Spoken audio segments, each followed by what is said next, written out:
Сәлем достарым, менің есімім Индира. Мен манты жасайтын боламын. Ол үшін маған жазылып тіркеліп алыңыздар. Бізге керегі 40 қабат картоп, пияз, чеснок керек болады.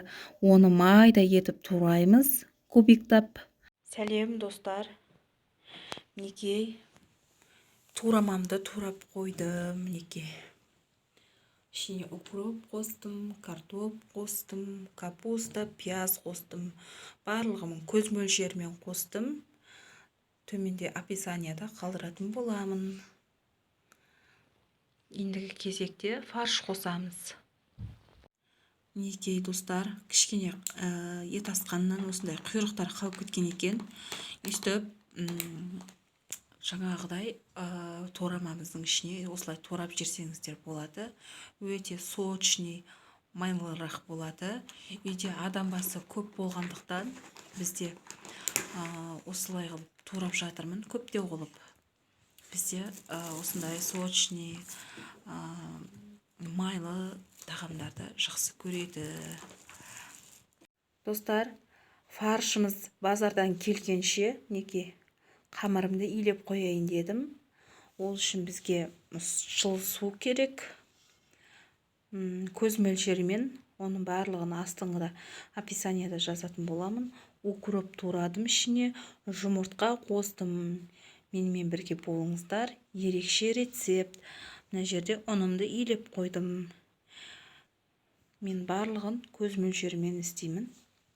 Сол себептен төменде описанияда қалдыратын боламын. Менімен бірге болыңыздар.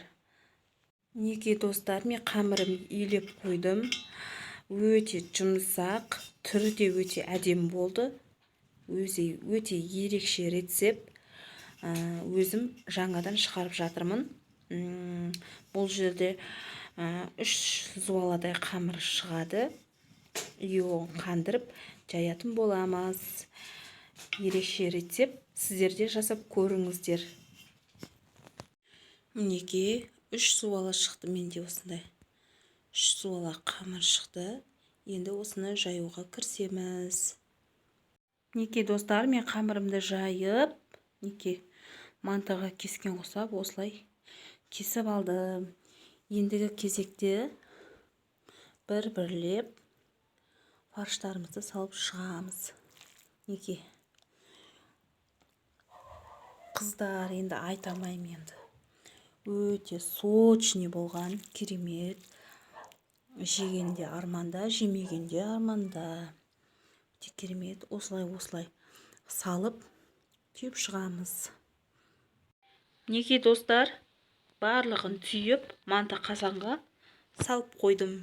Ендігі кезекте мантылардың бетін майлайтын боламыз. Майламасақ беті қаяз піседі. Одан соң жұрттың аппетиті болмай қалады. Мінекей достар, бетін майлап жатырмын. Бетін майламасам беті қаязып қалады. Барлығын әдемілеп майлап шығамыз осылай.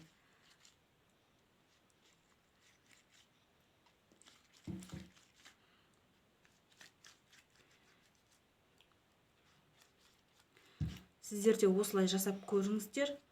Осыны майлап болған соң қайнап жатқан манты қазанын кастрюлькаға қоятын боламыз. Мінекей достар, майланып қойдым. Енді келесі листтерімізді майлайтын боламыз осылай. Мінекей достар, мантымызды қайнап тұрған кастрюлькамызға қойдым. Ендеше осыны 40 немесе 1 сағатта пісіріп аласыздар. Қамырларыңыздың жұқа қалыңдығына қарай байланысты болады. Мен қамырды өте жұқа етіп жайдым, пленка қылып жайдым. Сол себептен мен 40-45 минутта пісіріп аламын. Ендеше осылай укроп қосып сіздерде жасап көріңіздер. Қазір піскен кезде бөлісетін боламыз.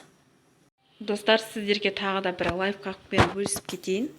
Мынау кастрюлькамыздың қақпағына жанып жаңағыдай ауа шығатын болатын болса, оны кастрюльканың қақпағын алып тастап,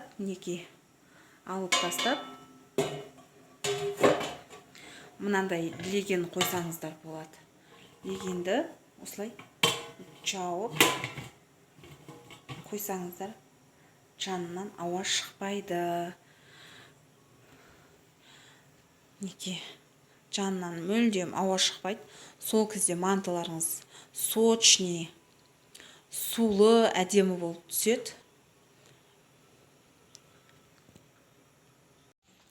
Достар, менің мантым дайын. Ас болсын. Сіздер де осылай жасап көріңіздер. Дәмін көрейік.